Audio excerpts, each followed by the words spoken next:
poppin', B? Purpuck here, and welcome back to another episode of Race the Ramen, the show where I attempt to review something unscripted in the amount of time it takes to boil an instant ramen. And today, we'll be taking a look at... I Saw the TV Glow. Showing now in theaters. Alright, we're going to start the timer right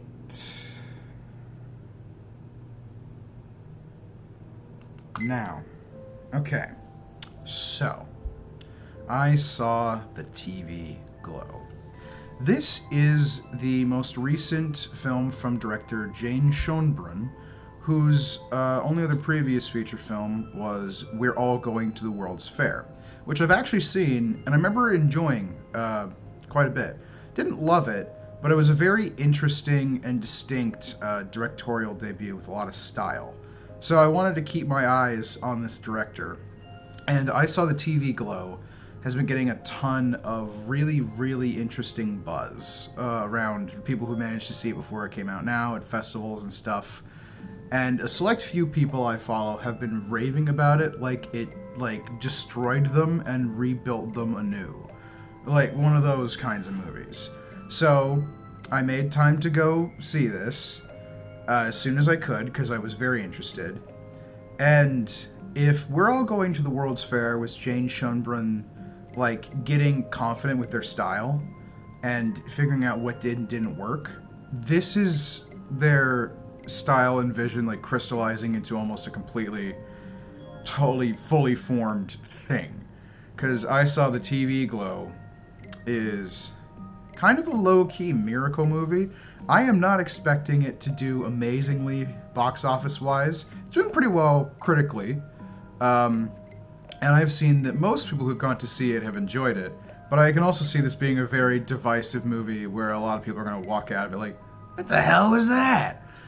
Like an Ari Aster joint or something.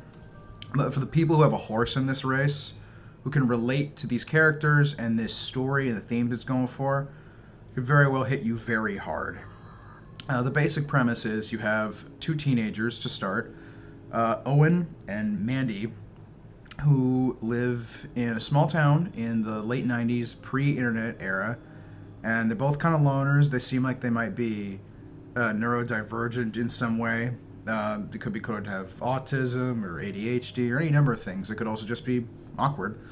But they're loners for whatever reason, and they start to bond over this TV show on the Young Adult Network, clearly mirroring stuff from the 90s like Goosebumps and Buffy the Vampire Slayer, stuff like that, which the director has admitted, they love that stuff growing up and kind of want to make a movie about how that sort of thing can shape you for better and for worse, things that can inspire you and traumatize you through shared experiences in media and fiction as someone young. And they start bonding over the show, and then time begins to pass and strange happenings begin to happen and reality seemingly begins to break down. And man, I've never quite seen a horror movie like this. First of all, I'm just going to pop this bubble now. It's not super scary in a traditional sense. It's not all that suspenseful most of the time, and it's not full of gore or violence.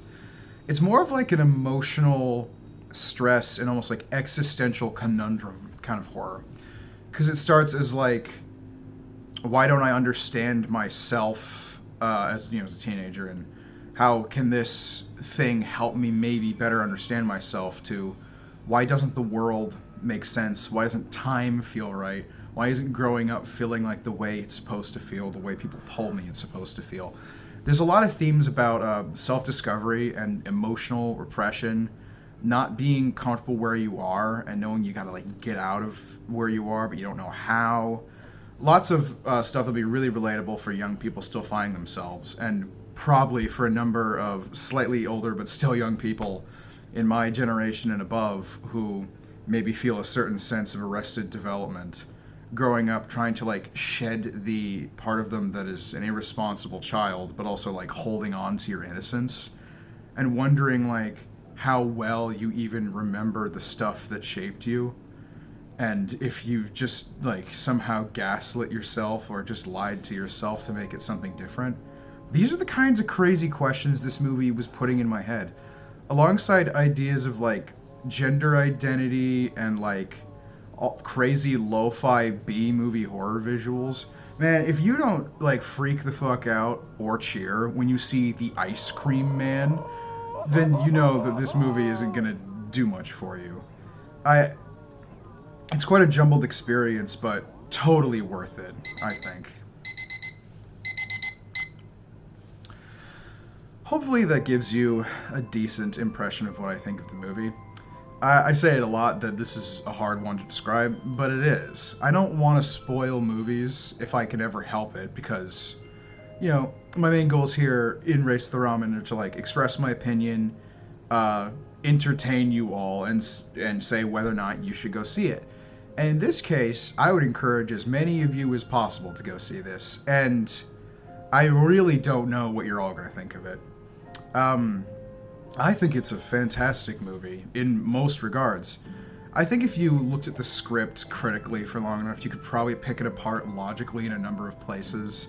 And again, if you don't resonate with these messages and this presentation, I could see you being confused or like disappointed with the experience.